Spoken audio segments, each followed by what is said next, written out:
Di ba si Ashley yon? Oo nga, si Ashley yun. Tara, sundan natin.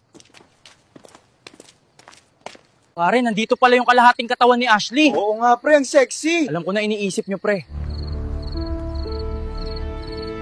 Ano bang nangyayari sa akin? Bakit kakaiba itong nararamdaman ko? Parang may nangyayari sa kalahati ng katawan ko. Ayaw ko na bumalik sa Bicol.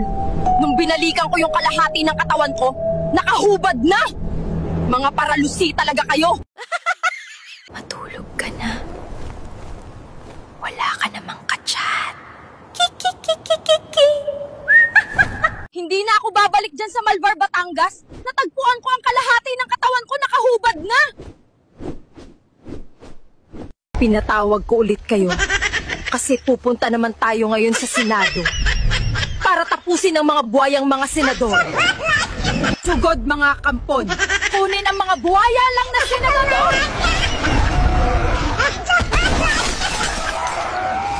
Ayaw mo magbayad ng utang ah! Heto sa'yo. Sunugin ang mangkukulam! Kapag sinunog nyo ako, papaliitin ko ang mga utin yung parang gamunggo! Pakawalan ng mangkukulam!